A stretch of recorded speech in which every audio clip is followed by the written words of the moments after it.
Okay. Hi, YouTube, TikTok. We got people here on TikTok. We got 69 people on TikTok. Nice. It went up to 73 right when I said that, but for a second there, it was 69. We're live on YouTube as well.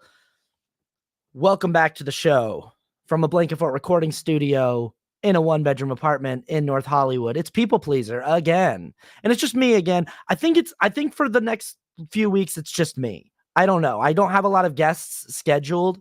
I just got back into doing the show, so like it's just me for now. We'll get back into doing guests and stuff, but I do miss this format of just being able to sort of talk and not have to like write out a script. I've been doing these long form YouTube videos where I'm sort of doing like video essays and I have to write out a script and I have to edit the whole thing. And it's sort of nice sometimes to just be like, I'm going to write out notes and then I'm just going to talk. So that's kind of nice. And for some of this stuff, I think I like talking to you guys. I like talking to people in the comments and everything. Patrick Hudson just said, Austin, love the album.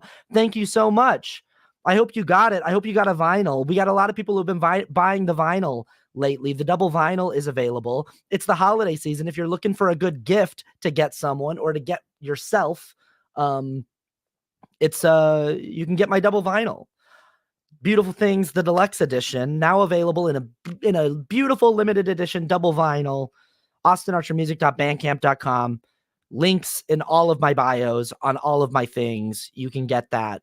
And it's beautiful. They did a wonderful job. It's a really legit, beautiful gatefold thing. The vinyl is gorgeous. It's one side is pink, the other side is blue. It's got blue and pink paint splatter on it. It's lovely. It's a double vinyl. Ask somebody on TikTok. Yes, it's a double vinyl. It's beautiful. It's fantastic. Check it out. Links in all of my bios. Great.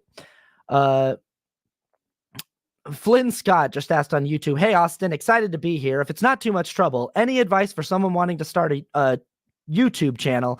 And my advice would be what I give everyone, which is just start. Just stop thinking about it and just do it.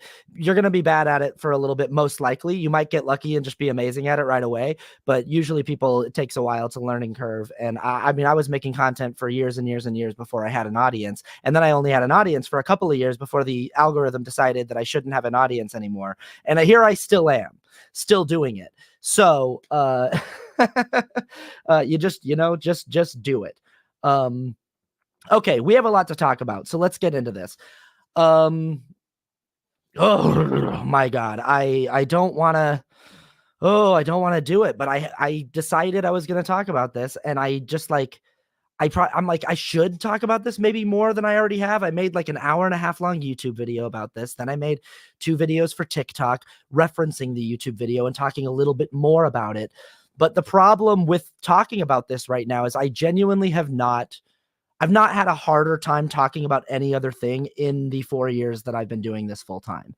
I talk about a lot of things in the socio-political space, a lot of things in the space of just what's going on in the world and my thoughts on them.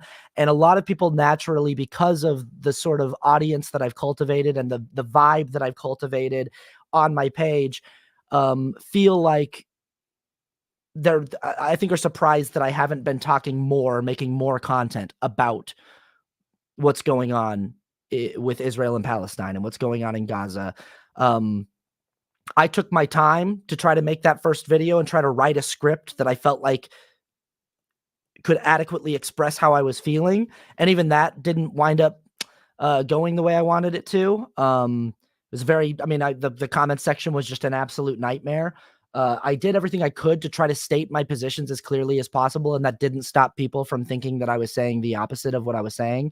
I would say something like, I am unequivocally and without exception against genocide. And then people in the comments would be like, so you think genocide is fine? And I would be like, yeah, I don't know how I can say it in a less ambiguous way.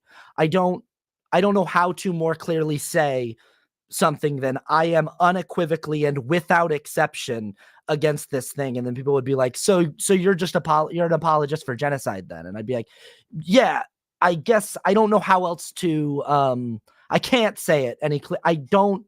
And then some people were like, well, maybe it's just the way that you're communicating. Maybe the way that you're communicating isn't getting through to people. Have you ever thought about that? And I was like, sure. But I I really do think that I am.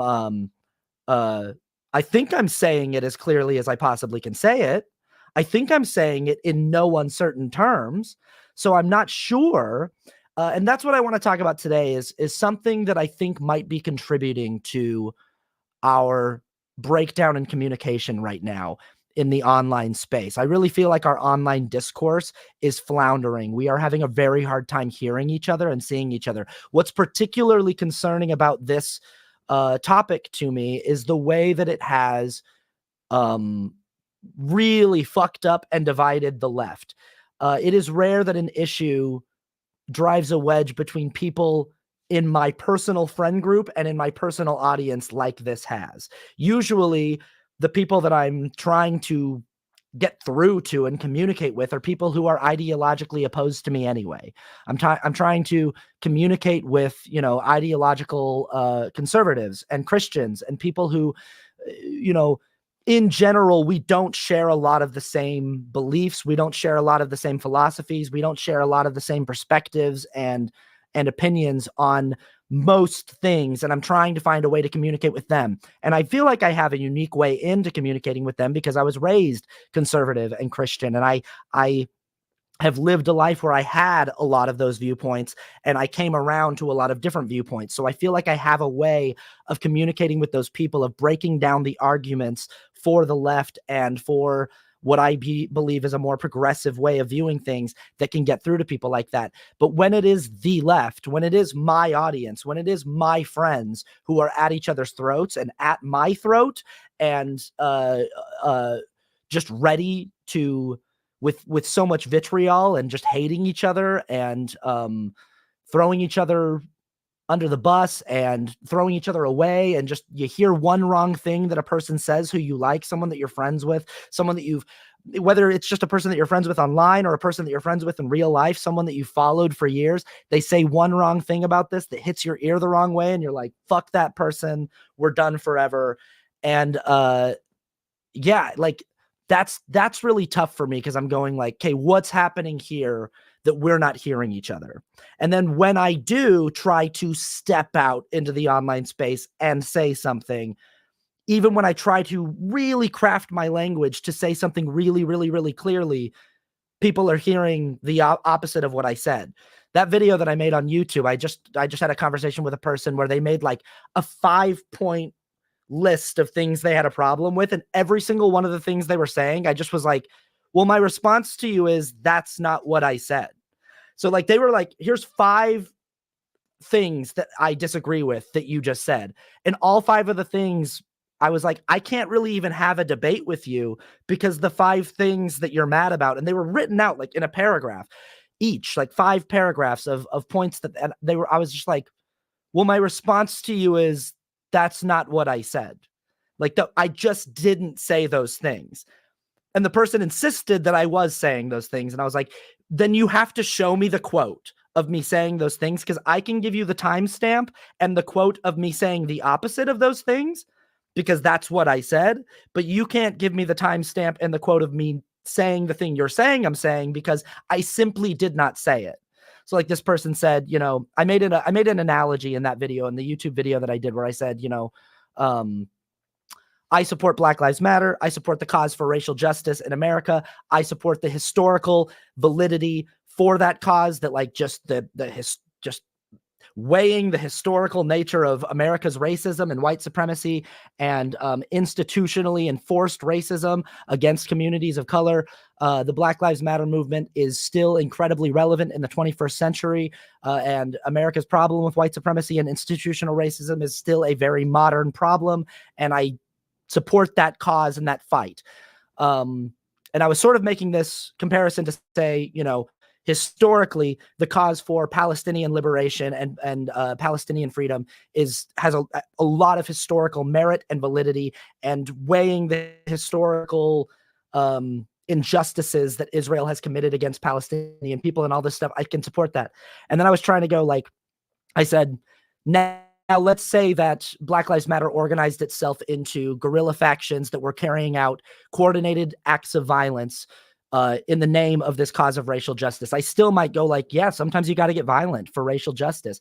But let's say that one of those coordinated attacks of violence killed my family members, like killed like, you know, my mom and my dad and like my brother, you know? And I said that would make the issue emotionally complex for me. And what I really said is, I don't know how I would feel. That's a hypothetical that I really can't fully understand emotionally without experiencing it firsthand. And that is the experience that people are having in that region firsthand.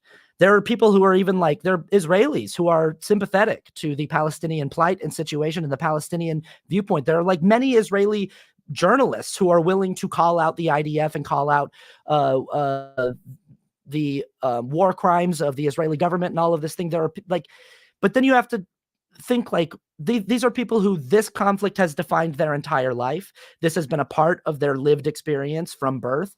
And these are people who like have real blood in the game, and it can make it emotionally complex. And also things like, you know, just being indoctrinated with heavy propaganda from the day that you're born can make it really emotionally and intellectually complex. But I said that like something like that in that hypothetical would make that emotionally complex for me. And this person was like, so when you said that you wouldn't support Black Lives Matter anymore if they killed your family, I disagreed with you. And I was like, well, first of all, that's not what I said. I didn't say that I wouldn't support the cause for racial justice anymore if Black Lives Matter killed my family. But also like, there were a lot of people in the comments who also agreed with this person. They were like, yeah, if Black Lives Matter killed my family, I'd still be about racial justice. And I was like, well, yeah, for sure, of course. But also like, that's kind of wild to be like, I'd be totally cool with my family getting killed and act like in that first of all, for a lot of these people in the comments, it's a hypothetical. And second of all, they're acting like they know how they would respond in that hypothetical, in that extremely volatile hypothetical and all I said was basically like, I don't know how I would respond. And all I was trying to do was find some humanity in the situation, trying to humanize people that you might be upset at or mad at, and trying to say like, here's the very real non-hypothetical emotional experience that people are having. Can you try to put yourself in that situation and imagine how that might shape your worldview?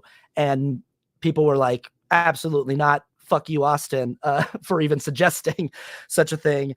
And yeah, this thing, the reason why it's so difficult for me to approach is because I just am like, we're just not hearing each other. And I don't feel like when I step out, I'm being heard properly. I don't feel like, and I even doing this podcast right now, I'm just like so certain that it doesn't matter how clearly I try to state my positions, I won't be heard properly. And there will be people in the comments of the YouTube video of this podcast and of anywhere that you can make comments on this podcast, there will be people insisting that I'm saying something I'm not saying. And that's something that I think I just have to sort of accept as a starter, as a starting place, is like, people are going to misinterpret and misunderstand my words. So let me start off here, just like I did in my YouTube video, my YouTube essay I made about this, that's an hour and a half long. Let me start off here once again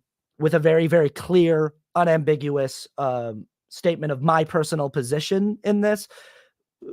First of all, my position is that no one should give a shit what my position is. Who cares? I'm a,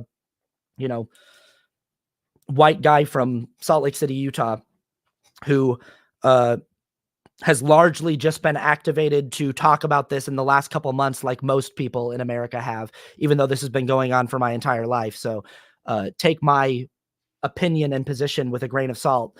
But my position is that I am pro-Palestine. I want an end to the suffering of Palestinian people. I would like a world where Israel receives legitimate pressure from the international community to end its occupation and genocidal ethnic cleansing campaign, in Gaza against Palestinian people. I would like to see freedom and dignity restored to Palestinian people. I want an end to their suffering. I've got a lot of people in my comments anytime I post a video right now saying, how come you can't just say, free Palestine, or that genocide is bad? And I'm like, well, I have said those things. I will continue to say those things. They're not going to be in every single video that I post. But But again, this is like, I see a lot of people just sort of assuming the worst right now on the internet. People in my audience, people who I am ideologically aligned with. I see people who like, we are on the same team, but because I'm not using the exact right language that they want me to use or with the frequency that they want me to use it, I might as well just be the enemy. But yeah, I'm going to state that if you're listening to this episode and you're feeling prickly and you're feeling squirrely, I'm going to encourage you to hang in there and to keep in mind that that is what I have stated is my position at the top. Okay. That like, I'm probably on your team. We probably agree. Okay. The problem that a lot of people in my audience have had is that I'm trying to find the humanity across the board. I'm not trying to play both sides or be a centrist.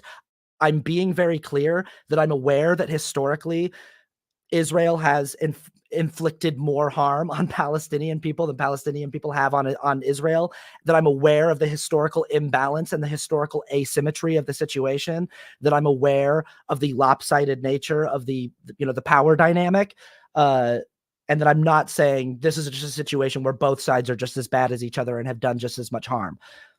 Want to be really, really clear about that. That being said, I am trying to find, in a lot of the ways that I communicate, I'm trying to find the humanity across the board because I have friends who have their identities very closely wrapped up in this. And I'm trying to not dehumanize them or discount their emotional reality in this situation. So yeah, all that being said, I went to the Comedy Store the other night. I'm going to go back. I want to say one thing. It's been said to me in AA meetings, and this has been something that I try to remember in my day-to-day life, but it's not always easy to remember. And I think that this is something that's going on in our online discourse right now. It's been said to me, I'm not responsible for my first thought, but I can be more responsible, or I am responsible for my second thought. And, sometimes my actual reality is I can't really help my first, second, and third and fourth thought, but I can, if I'm determined to, change my fifth, maybe my sixth thought. And what that means essentially is like, I have an ego that steps in and reacts, often defensively, before I can even really make a decision of how I want to react to something. So it's sort of like being in my car and getting cut off on the freeway, and defensively, the part of me that doesn't want to die in a car accident right there, defensively, instinctively reacts and says, motherfucker, how dare that person do that, you piece of shit. And that happens before I can even really make a choice of how I want to respond. My first thought reaction just comes in, guns blazing. And it can be really hard to move around that first thought, or even that first, second, and third thought, and move into a space of, hey, I don't know what's going on in that person's life who just cut me off. Maybe, they're having a medical emergency and they're rushing to the hospital, or just maybe they just didn't see me. Maybe it's just as simple as like, I was just kind of in their blind spot, and maybe they noticed me as soon as they got over, and they thought to themselves like, oh my God, I can't believe I cut that person off. And it was just like a totally innocent mistake. Who knows? But like, in order to get past that first thought, I have to be intentional about it. I have to want to rise above it. I have to want to move around my instinctive, defensive anger response and into something that's a little more empathetic, something that's a little more humanistic, something that's a little more where I'm sort of trying to find the humanity and find the commonality in the situation. Okay, so that being said, the name of this title, by the way, or the name of this post, the name of this episode, by the way, is Getting Past the First Thought. So that's why I need to say that at the top here too. Getting past our first thought. Okay, so I'm at the Comedy Store the other night watching a comedy show, and Mark Maron and Nick Kroll were there amongst other people, but they were like the big names on the ticket. Okay. These are two people that I'm a fan of. These are two people I was excited to see live. I've been listening to the WTF podcast for years and years and years. I was listening to Marc Maron back before I got sober. And I even sent him a drunken email one night, saying like, Mark, thank you for talking about being sober. You talking so openly about this helps me. It inspires me. Like, I have a very emotional connection to Marc Maron. I don't always agree with everything Marc Maron says on his podcast or just says in general. But I like Marc Maron, and I think that if we were to ever meet each other in real life, we would get along. I think we would have more in common than not. Like, we have a lot of things ideologically, politically in common. And I don't know about Nick Kroll. I just think Nick Kroll's funny. Like, and I like him as a comedian and as an actor and as a character actor. And, I respect these two people who are doing well in the industry that I'm in. But yeah, Mark went first and then Nick went, but both of them, and I'm not going to really talk about their material because this isn't material that they've released in like specials. And this is done at a comedy club where like, you're not allowed to have your phones in there because like it's sort of a safe space for comedians to go in and work out new material and work stuff out. I will say, I've never seen Maron this rough around the edges and upset. And that was kind of nice because that's sort of what he's known for. He talks about this a lot on his podcast, that like he gets like mad at the audience sometimes and like people piss him off and like he'll just like do stuff just because people in the audience are making him mad. And he talks about like his resentment that he has for the audience sometimes. And I got to see that version of Maron on stage, and there was something kind of like nice about that, to be like, ooh, this is mad Mark. Like, I'm getting to watch Mark be kind of mad at the audience. There was a table back in the corner of people who wouldn't shut the fuck up, and I was annoyed at them. They kept talking, and I was like, why do people always do this at comedy shows? Why can't they just shut up? And none of the comics before Mark had called them out. I kept waiting for someone to be like, what the fuck is going on back here? What are you guys talking about? And finally Maron did it, and I liked that he didn't even make it a bit. He didn't even like make it a joke. He just was like, hey, what are you guys doing over there? He was like, can you guys shut the fuck up? It's a comedy show. Can you try to not make this about yourselves for a few minutes? He's like, what are you doing, shots or something? You guys having a party? He was like, cool, shut up. Shut up. I'm going to do my job. And I was like, I love that. I love that it wasn't even like, I'm going to turn this into a crowd work bit. He was just like, fuck you, shut up. I thought that was fun. But another thing that has Mark feeling a little down in the dumps or squirrely or angry right now, and he talked about this, he said, boy, it's a tough time to be a Jewish person right now. It's a really tough time. He said it's never really a good time to be a Jewish person, but boy, it's really tough to be a Jew right now.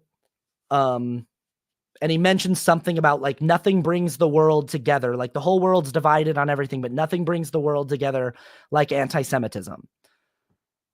And Nick Kroll said something to the same effect. Nick Kroll came out and said something like, boy, it's not a fun time to be a Jewish person. And I gotta say, my first response was, that's disappointing. That's a disappointing take. My first response was like, come on, guys, have a little perspective. My first response was, if I were a comic going on after them, I would be like, yeah, anti-Semitism always exists, and it's never like an particularly easy time to be a Jewish person in the world. But you know who it's a little harder to be in the world right now? A Palestinian person living in Gaza. Little harder for them. Just a little harder for them. Like, I felt like that take was, and I don't necessarily like this expression. I've heard this expression called ableist and stuff. Is a little tone deaf. And I use that in a way, just to me, like, it just seemed like a bad reading of the situation, that like what's going on right now is everyone's just sort of united that we don't like Jewish people right now, that like everyone's united under the banner of anti-Semitism. And it has nothing to do with just people being loudly, vocally critical of the IDF and the Israeli government because they're carrying out an active genocide in front of the entire world. That to me rubbed me the wrong way. And I had that response of, that's disappointing. And that's one of my least favorite comments that I get from people, is people who hear me say something, people who have been following me for years, who have watched hundreds of my videos, who have nodded their heads in agreement with my take on so many different things, who hear me say one thing that rubs them the wrong way, and they jump into the comments with that first reaction and go, this is disappointing. I'm disappointed by this. You've disappointed me, Austin. It's one of my least favorite comments I get, because it just reeks of like entitlement. Like I owe, like these people feel owed that I should never say anything that they even slightly disagree with. That it's just, I should never disappoint them. Like I was a supporter of you. I was a fan. And now you've said something that disappoints me. It just, there's something about it that's so like elitist and arrogant. Like, just like, oh, disappointment. Oh, I really thought you were a smart person who always had the right opinion about everything, which is my opinion. You always have the same opinion I have, which is the correct opinion. And today you really disappointed me by, it's condescending, said someone on TikTok. Frida said and it is, it's condescending. And that's what I did. My gut reaction, my initial reaction to hearing these people who I've been aware of for years, who I've agreed with on so many different things, express that right now they're feeling a little unsafe and a little bummed out to be seeing and experiencing so much anti-Semitism. My first reaction was, it's a little disappointing that you can't see past yourself, and you can't see that what's really happening is people are just coming to the defense of the defenseless, that people are coming to the defense of Palestinian people who have been the victims of Israeli aggression for decades now, and who are experiencing one of the worst periods of Israeli violence in the history of this conflict. Like, this is like one of the last few months is like one of the most ramped up worst periods of Israeli aggression throughout the entire history of the long history of the conflict. And that you can't see that that's what's happening. And it's not just the world uniting under the banner of anti-Semitism. So I will admit that was my first reaction. And if I ran with that first reaction, I can run with, I can create all kinds of conclusions. I can just go to all kinds of places and go, you know what this means? This means that Mark Maron values Israeli and Jewish life more than he values Palestinian life.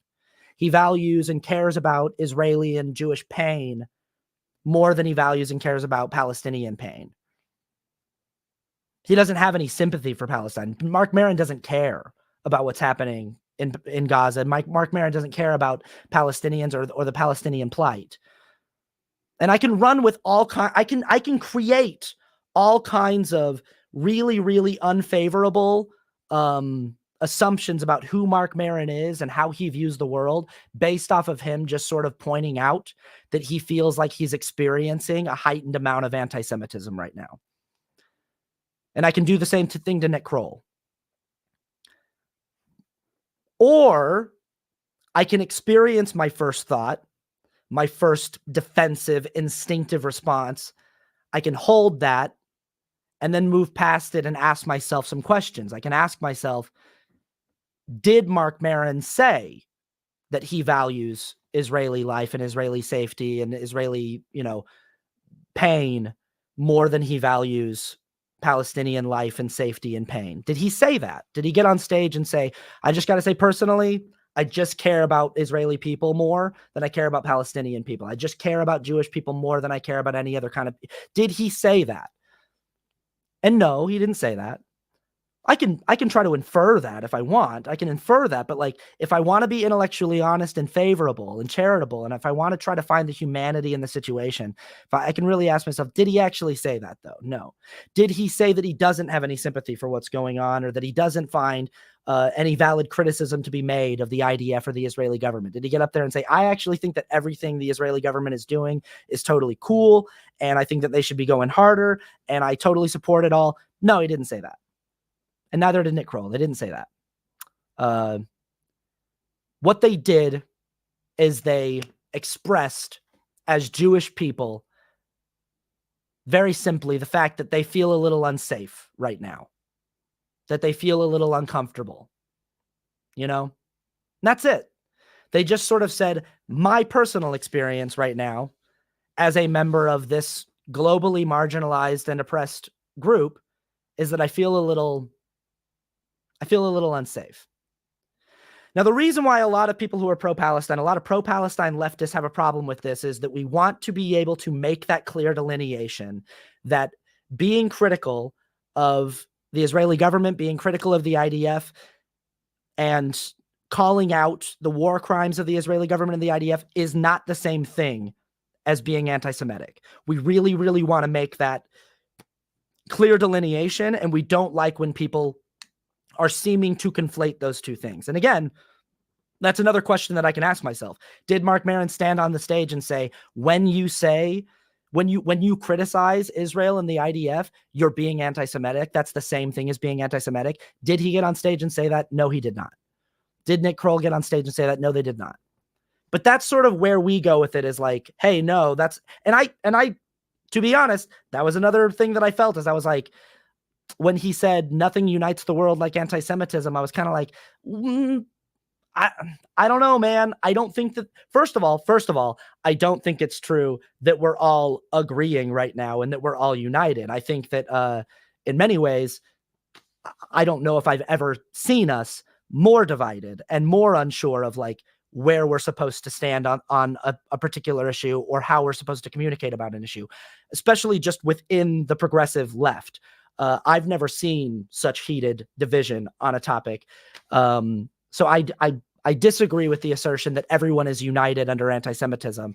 And I definitely know that a lot of my friends who are pro-Palestine are not doing that in an anti-Semitic way, that they are just simply looking at the power imbalance that exists in the situation and siding with the side with less power, with less institutional power, and which is very just prototypical of the left. That is typically just how the left operates, is in any situation where, you know, two sides are pushing against each other, usually the left will side with whatever group has less institutional power in the situation. And they're looking at the war crimes and the genocidal behavior and rhetoric coming from Israeli leaders and the Israeli government and many people in the IDF and many supporters of the IDF, and saying, we cannot just stand by while genocide happens. And that has nothing to do with a deep-seated prejudice or hatred toward Jewish people. But so then I start asking myself, okay. So I think that Mark Maron and maybe even Nick Kroll and a lot of my Jewish friends who I see saying similar things, who I see talking a lot about anti-Semitism right now online, because I have a lot of like close personal Jewish friends who are also like, boy, a lot of anti-Semitism going around right now. And my instinctive defensive response is like, that's not what's happening. Which, you know, I'm making that delineation. I'm making that distinction between criticism of the Israeli government and the IDF and anti-Semitism. And I don't feel like that person's making that distinction. So I can make that unfavorable first response, first thought characterization of that person and go like, how do you not get that there's a distinction being made? Or I can get curious and start asking myself the question, where is that coming from? Where is this idea that our criticism of Israel and the Israeli government, the IDF, and our support of Palestine is equal to anti-Semitism? Where does that come from? Why are so many people saying this? What is that stemming from? And if I ask myself that question and I want to get honest about the behavior of my fellow leftists who are very pro-Palestine, there's some spaces that I can actually look at and go, I can see how someone could get anti-Semitism from that. First of all, just in a sort of general sense, I will say, and I wonder if people can get on board with this, that like, it feels kind of weird to me for non-Jewish people to be telling Jewish people what is and is not anti-Semitic. It's sort of our standard position as racial justice activists and as people who fight for marginalized communities to allow marginalized communities and historically oppressed communities to define what does and does not constitute bigotry against their community. Typically, it's not a great look if a cisgender person is explaining to a trans person what does and does not constitute transphobia. It's not a great look if a white person is explaining to a black person what does and does not constitute racism against black people. You know, it's not a great look if a man is explaining to a woman what does and does not constitute misogyny. But right now, in our online discourse, we have a lot of non-Jewish people Gentile-splaining anti-Semitism to Jewish people. And and somebody just said Zionism isn't a good look. Yeah. This is what I mean about like people just forget so quickly that like we're on the same, maybe you just showed up, but like, yeah, we're on the same page with that. Like, you don't need to convince me of that. I've already stated my positions very, very clearly in here, but like, you see that like, and this is another thing that's happening is even just hinting that you're going to try and find some humanity and trying to find some humanity and what the other side of the debate or the argument is saying, people, there are a lot of like pro-Palestine people on the left who view even just the idea of approaching trying to find humanity in what your Jewish friends are saying as like, that's both siderisms, that's playing both sides, that's centrism, that you might as well just be a genocide apologist. And that nature of sort of like hard line drawn in the sand, clear cut, it's them versus us, it's good guys and bad guys, and there is no room for any kind of emotional complexity or nuance. That I do think is contributing also to the feeling of that people are just like, oh, I think you just don't like Jewish people because you're like not willing to try to open this up to any kind of emotional nuance. But that so there's that thing too. So I started off there of you know, it doesn't feel great in general trying to tell your Jewish friends what is and is not anti-Semitic. Now, I personally agree that opposing genocide, the genocide of Palestinian people, is not the same thing as being anti-Semitic. I personally agree with that. And if I see a person, if I were to say, hey, this genocide needs to stop and Israel needs to discontinue its practice of doing war crimes, and someone said, stop being anti-Semitic, to those specific words, I would probably go, I don't think I am being anti-Semitic. I think that you're misinterpreting what I'm saying. I don't think that is anti-Semitic. But I also will say, like, there's a lot of that going around. There's a lot of Jewish people saying, boy, there's a lot of anti-Semitism happening. And a lot of people going, no, there's not. You're conflating criticism for the Israeli government with anti-Semitism. And maybe we're being too quick to say, no, there's not, and shut that down. Because anti-Semitism is very real, okay? Like, Jewish people globally are an oppressed and marginalized people. This is real. They're not making that up. It just so happens that Israel is the only place in the world where they hold real institutional power and weight.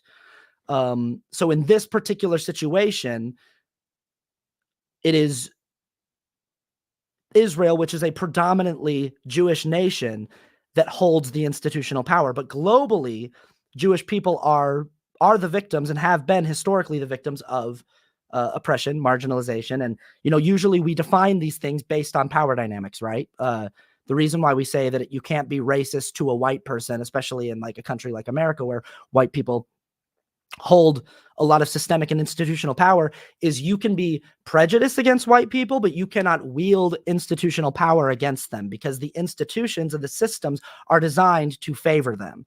And so power dynamics are what define whether or not you can actually, you know, be institutionally prejudiced against a certain group of people.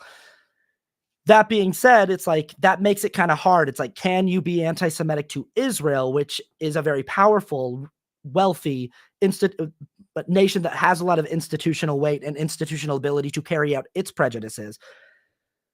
Well, that's a tough question because Israel is made up predominantly of Jewish people who globally don't have a lot of institutional power or representation. So you can they can experience institutional prejudice and bigotry in most places in the world, and they do.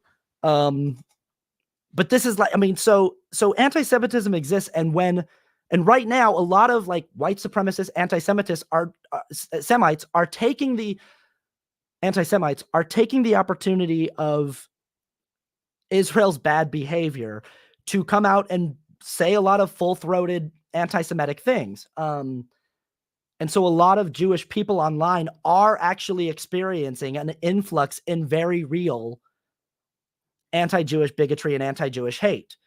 And for people who are used to experiencing that kind of prejudice, to be experiencing an influx of it creates a feeling of being unsafe.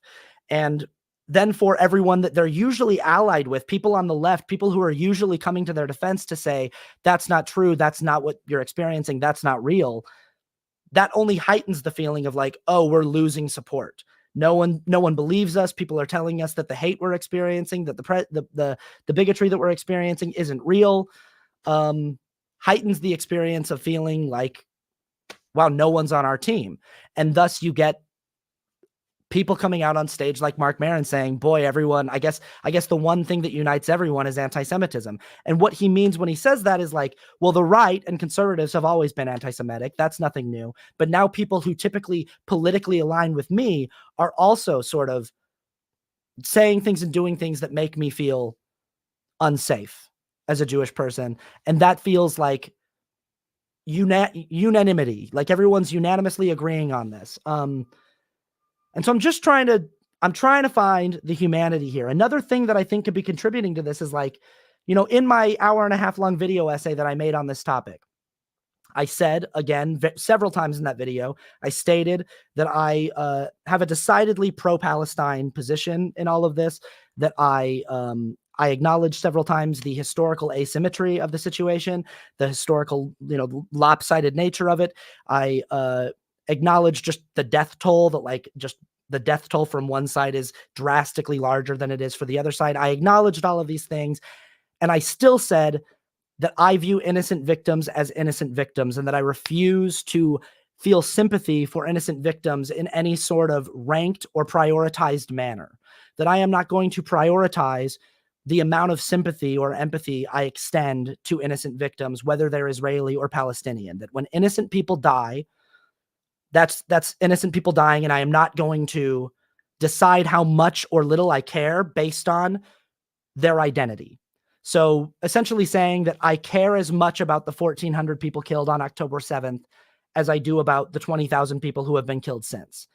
And that sentiment right there for a lot of pro-Palestine leftists was a no-go. That was like, absolutely not. Essentially kind of like the idea is like, I guess because of Israel's historical wrongdoings and bad behavior, those 1,400 people are an acceptable cost, and they more or less, I guess, had it coming.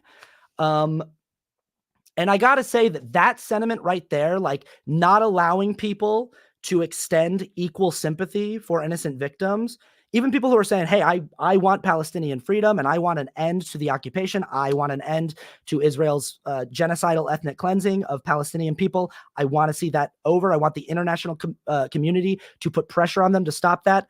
Saying all of that and then saying, but I also have I feel equal pain and sympathy and empathy for all innocent victims, regardless of where they live, where they geographically are located, what their identity is, what their nationality is, what their race is. And for people to say, no, that's no good. If you say that, you're a centrist, you're a both sides-er.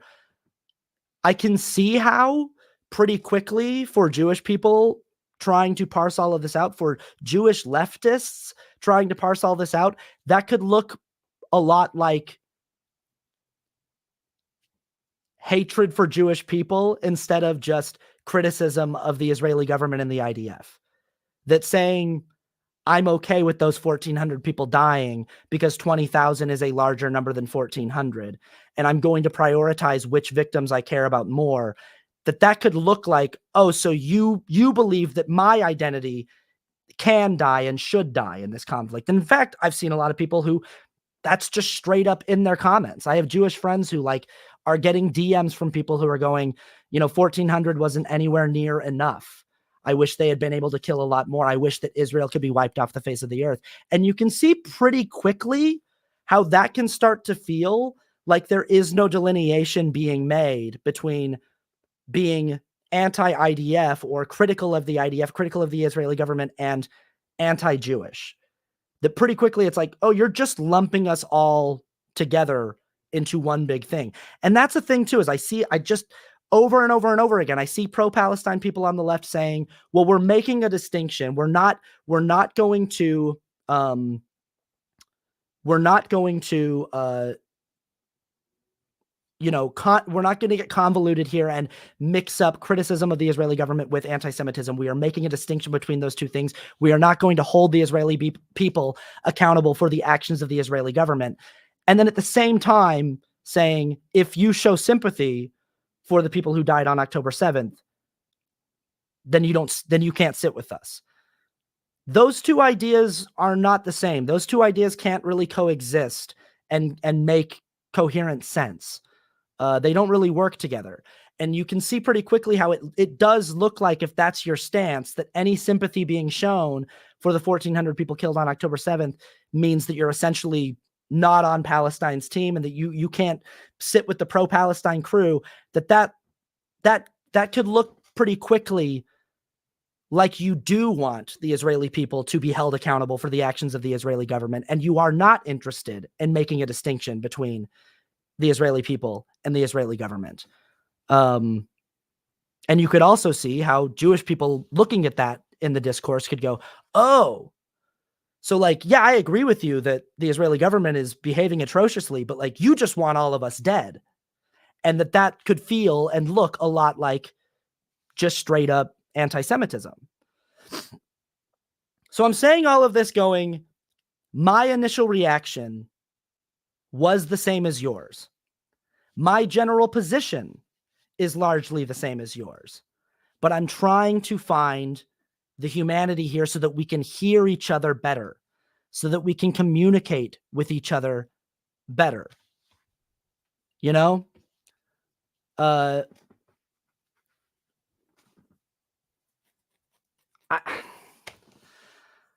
don't know. The comments are blowing up, as one would presume. I've got about 15 more minutes that I can be here, and then I got to leave. I'm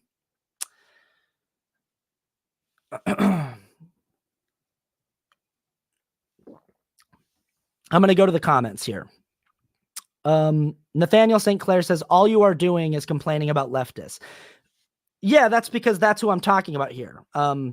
I'm talking about the division that exists in the left right now. That's welcome to the conversation. That is what we're talking about. I'm talking about the fact that this issue has divided the left. We always knew the position of, people on the right. Like we always sort of kind of take it for granted that conservatives are racist and, don't care about brown people as much as they care about white people and are largely anti-Semitic. That's sort of something we always have known. But among the left, typically, when this has, before this was injected into our online discourse, Jewish people are largely on the left. So I'm unaware of a division, says, I just can't. Then you're just not paying attention at all. Are you participating in this conversation that's happening right now? Are you seeing like are you seeing the comment section on this conversation occurring right now that you're participating in? I was unaware that anyone disagreed about Israel and Palestine. I'm unaware that there's any division when it comes to are you like, how the fuck? Can you imagine saying that right now? Can you imagine existing in the world right now on the internet and someone says, I'm trying to address the division that exists when it comes to the discourse we're having about Israel and Palestine, and then someone goes, I was unaware that any division existed. Jesus Christ. Yeah. Id Roberts on YouTube says, you get people like Elon who are promoting anti-Semitism and then being like, but I do support Israel. the worst kind of person. And that is what's happening on the right, is like that kind of full-throated anti-Semitism that you're used to seeing. But I think that where it gets convoluted in the left is that people go, hey, I'm not anti-Semitic. I never have been anti-Semitic. I've never supported anti-Semitism. But I refuse to feel bad about the people who were killed on October 7th. A way to look at it is it's like 9/11 was a tragedy, about 3,000 people just going to work that day, getting on planes, traveling, going about their lives, and they were all killed in a blazing inferno, and it's a tragedy. That being said, from a diplomatic and from an international diplomacy standpoint and an international policy standpoint, the United States had been poking that bear for decades. The United States had been like, what are you going to do? What are you going to do about it? What are you going to do about it? And bullying that region and kind of goading on an attack like that for decades. And the United States, as an entity, as a global entity, sort of had it coming. That doesn't mean that those people in those buildings or those people on those airplanes woke up and had it coming that day. And now you can look at the United States response to something like that, to a tragedy like that then you just go into several countries, many, Iraq that wasn't even involved. I mean, a country didn't even do it. It was a guerrilla faction of, religious extremists. A country didn't even do it, but you just go in and start carpet bombing cities and killing people indiscriminately and killing innocent people and killing millions of people over a 20-year campaign. And it's a massively disproportionate response. And there's nothing conscionable about the weight of the response. It doesn't change the fact that those people who died on September 11th still didn't deserve to die. And so all I'm saying when I'm saying, can you extend sympathy to the 1,400 people killed on October 7th is like, can you at least just say the behavior of the Israeli government does not justify those deaths. Those deaths are still tragic. The same way that you might be able to go, the behavior of the American government still does not justify the deaths of the people who died on 9/11. Kihafa Spiller says everyone already does on TikTok. And I'm saying, no, they don't. I'm telling you that me offering that perspective and saying that has been, people have jumped down my throat for saying that. People on the left, pro-Palestine people on the left, have been very, very upset at me for extending sympathy to the people who died on October 7th, have said, yeah, and then you say over and over and over again. Yes, some people do. I do that. But a lot of people don't.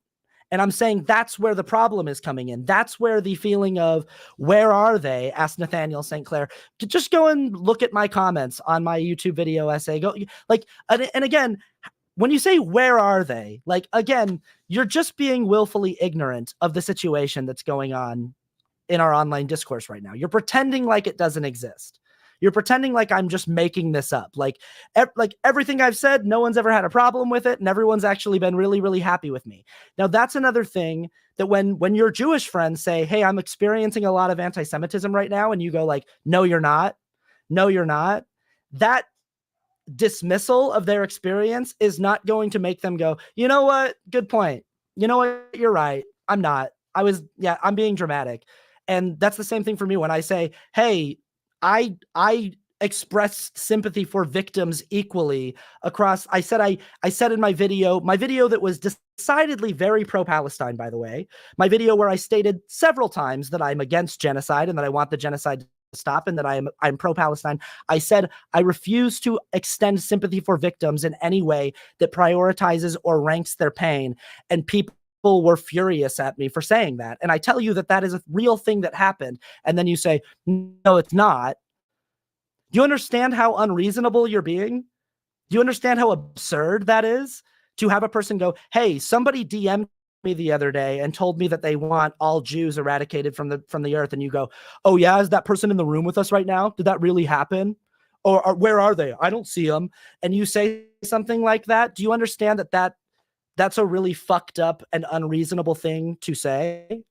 Kahifa Spiller says, I have a different experience. Exactly. Exactly. And do you understand that your experience is not the monolithic experience of everyone on the internet right now and everyone participating in this discourse? Do you understand that you're myopic, your little teeny tiny, like, this is like, I get comments, I'll post a video that's just like a comedic video of me just like, just making a joke, and someone will be like, would it kill you to say that you're against genocide? Could you just make a video and say that genocide is bad? And I'm like, I have. Those videos exist. Like you could go and, but so this is a person who is scrolling through their feed, and the only video that they see from me that day, and maybe it's the only video they've seen from me in weeks, is me making a joke about something and not me saying genocide is bad. And so they just assume I've never said genocide is bad, and that I also don't think genocide is bad, that I actually am like pro-genocide. And it's like, but I've actually said very specifically that I'm not pro-genocide, but because you're getting a very, very, very small portion of the words that I've said in the last few months publicly, you're assuming that I haven't said it at all. And that's what this person is doing. You're getting a very, very, very small sliver of the online discourse, of the totality of everything that every person involved in this online discourse has said to each other. And in your sliver of the experience, you're not experiencing what I'm talking about, so therefore it doesn't exist. Just like a person saying, well, I haven't seen the video of Austin saying genocide is bad, therefore that video does not exist. If I have not personally seen it, then it doesn't exist, and Austin is pro-genocide. So like, you're in here in these comments being a perfect example of exactly what I'm talking about. You're running with your first response, with your first thought. You're coming into a conversation halfway through and hearing a few things that you disagree with and you don't sit right with, and jumping to a ton of really unfavorable and uncharitable assumptions about who I am and what my beliefs are, and painting with this, just going, oh, I know exactly what this guy thinks, and he's lying, he's making things up, he's pretending that people have said things to him that they haven't said. And that is what is happening. That is what the breakdown in our discourse is right now. And you're also denying that there is a breakdown in our ability to communicate with each other. You're pretending like it doesn't exist while you're actively contributing to it. So, and I think that that's what your Jewish friends are experiencing, is they're experiencing you contributing to their feeling of not being safe and to their feeling of anti-Semitism while telling them that it's not happening, So,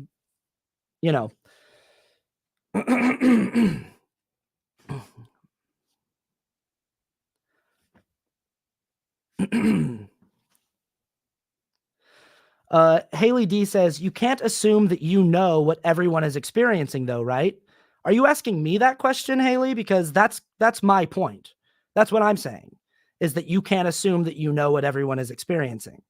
That if you're having one experience, that doesn't mean that is the experience. That means that is your experience. And when someone else is saying, this is what I've been experiencing, you should default to trusting them. So like when someone says they don't know, you can't really say they do know and are being bad faith, right? Yeah, I mean, I can trust that these people have been involved in the online discourse and have not seen anyone disagreeing. I have a hard time with that, but I'll go ahead and offer them the same grace that I'm asking them to offer me. I will believe that they are involved in online spaces where no one is disagreeing about this topic, or having any kind of difficulty communicating clearly, even though that doesn't, that's not my experience. That is not the experience that I've been having.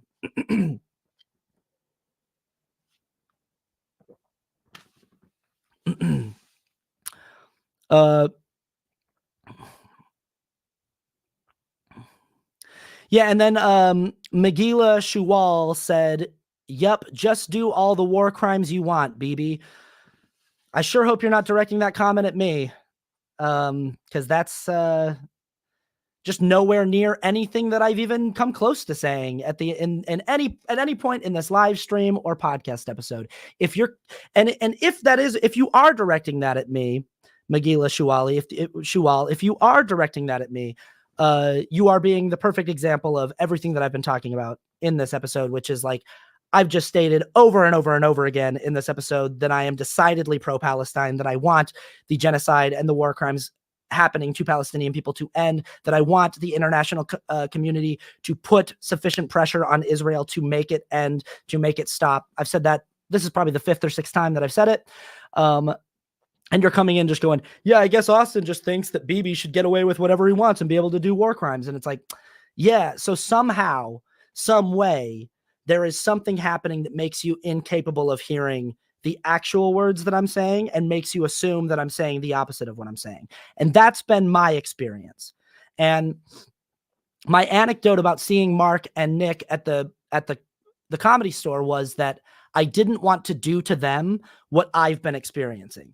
They said something that gave me a knee-jerk response. They gave me a first thought defensive response of, why are they prioritizing their own fear and pain and not acknowledging that it's a lot harder for a lot of people in the world right now than it is for them?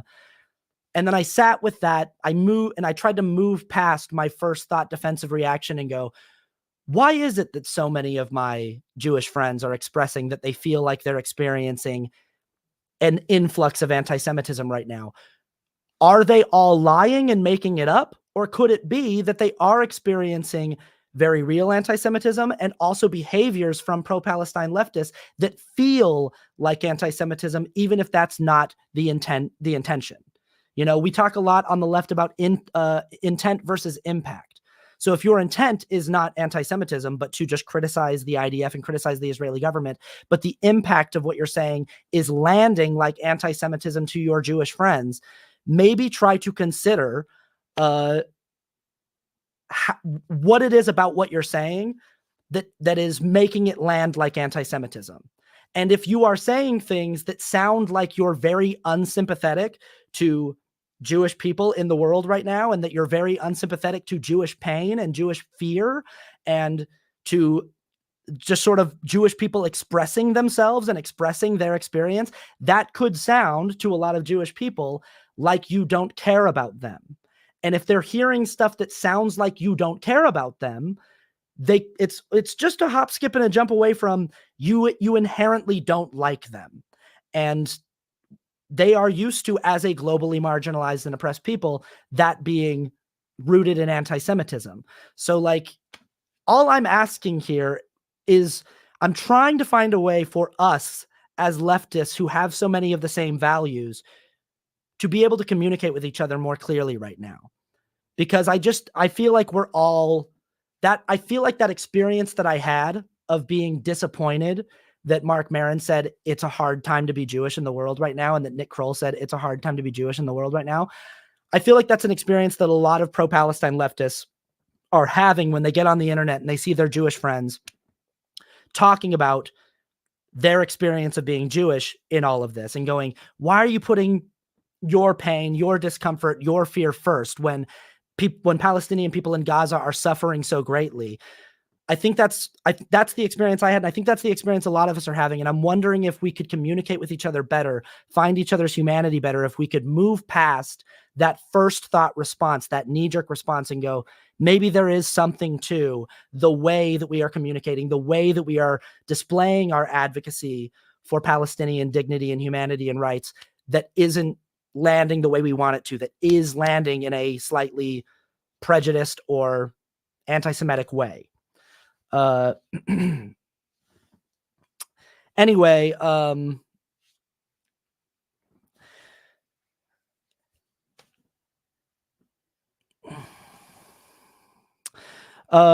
Amani says, can you give an example of a Jewish person losing their job for being pro-Israeli compared to pro-Palestinian?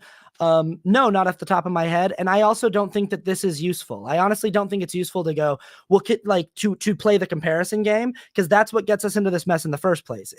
And that's why, like, when people go, when you express, hey, I have sympathy for the 1,400 people that died on October 7th, people go, well, is 1,400 a bigger or smaller number than 20,000? 20,000's bigger, right? So you should care more about Palestinian pain. And I never said that I care more about Israeli pain than Palestinian pain. You assumed that I care more about Israeli pain than Palestinian pain when I just simply extended sympathy to it. So that position shows that you're not willing to even entertain the idea of being sympathetic to Jewish people right now, even though I didn't ever say I'm giving them more preference or more priority. When you play this comparison game of like whose pain matters more, so I'm not going to disagree with you here. And I've mentioned several times throughout this podcast the historical asymmetry of the situation. Let me be very, very clear again. There is an asymmetry in power dynamics that exists in this situation that is very real. Israel holds institutionally a massive amount of power, just a massively larger amount of power over Palestinian people. That is just institutionally part of this dynamic. It's inescapably a part of the situation. And as a result of that, there is an imbalance in the amount of pain that people from each group are experiencing that I acknowledge and that I agree with. So I am not making the case that it is harder right now to be Jewish than it is to be Palestinian, or that it is harder to be pro-Israeli than it is to be pro-Palestinian. I actually think that I believe very firmly that it is decidedly harder to be Palestinian than it is to be Israeli right now. And it is decidedly more difficult in the professional space to be pro-Palestinian than it is to be pro-Israeli right now. But getting into that comparison and going, well, who's got it worse, is a way to dismiss having to care about what your Jewish friends are trying to communicate with you. And that to them can feel like you're being anti-Semitic. It feels like you don't care about what they're trying to communicate to you. So I hope that that's clear.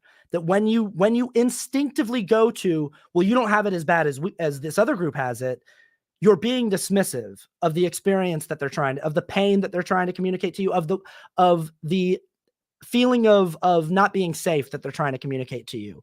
And that dismissiveness, that sort of condescending derisiveness of their experience feels like you don't care about them. And that's what I'm trying. That's what I'm trying to approach in this conversation. I'm out of time entirely. I'm going to be late for my meeting and I still have to change my clothes. And there's so many more comments to look at on here. Thank you all for participating in the conversation. Thank you so much for your comments. And thank you for most of you for trying to be reasonable and hear this all out. Someone says you can always do a part 2. Yeah, maybe we will. Maybe next week will be an extension of this conversation, but because, just did over an hour again, did an hour and a half on YouTube in a video essay, just did over an hour in a podcast. And I still feel like there's so much more to be said. And that is just sort of indicative of this entire thing and what makes it so complicated. And God, people hate that word, complicated. They hate when you say it's complicated and not simple. And as I said in my video essay, I believe that that is rooted in a feeling of safety. Simple narratives feel more safe than complex narratives do. But if it were complex, then why would it be this hard for us to communicate a simple thing like, hey, can we try to find each other's humanity in this? Can we try to, maybe move past our first, defensive reaction and see how we can hear each other better? Yeah. So there are things that aren't complicated. Genocide being bad, not complicated. War crimes being bad, not complicated. Yeah. But there are things like trying to parse out the individual emotional experience that each individual person in your life is having with this, and each individual person in your life is having, trying to communicate and trying to be heard and trying to be seen in this, or trying to find their spot in this. That's really complicated, and trying to parse out like what the most workable solution to all of this would be. That's complicated. Anyway, thank you, everyone. Thank you for participating. People Pleaser is written, edited, hosted, and produced by me, Austin Archer, with original theme music also by me. You can find more of my music by going to austin-archer.com, austinarchermusic.bandcamp.com. You know, my double vinyl is for sale. Yeah, it's I still live in late stage capitalism, and yeah, I still have to pay bills. So you can buy my album by going to the link in the bio at all of my social medias, or you could subscribe to my Patreon, or you could do both. Patreon.com/Austin Archer. Hi, patrons, love you so much. Thank you for your support this year and all other years and months. And boy, we had a good run this year. Thank you so much for, you know, for the help. Love you all so much, everyone. Try your best to be patient and kind and to lead with love with each other out there. I really truly believe that the last thing anyone in Gaza needs right now is for us to hate each other. I really genuinely believe that. I think that the world could be better served by us trying our best to be kind and gentle with each other, and to try to find kindness and a gentle touch wherever we can in the world when there's so much violence and so much hatred going around. If we can try to find spaces where we can be kind with each other and can be soft with each other, patient with each other, I do believe that, like, we need to be the balance in the world that we want to see right now. So thank you for being here. Love you so much. Take care of yourselves. Take care of each other. Talk to you next time. Bye-bye.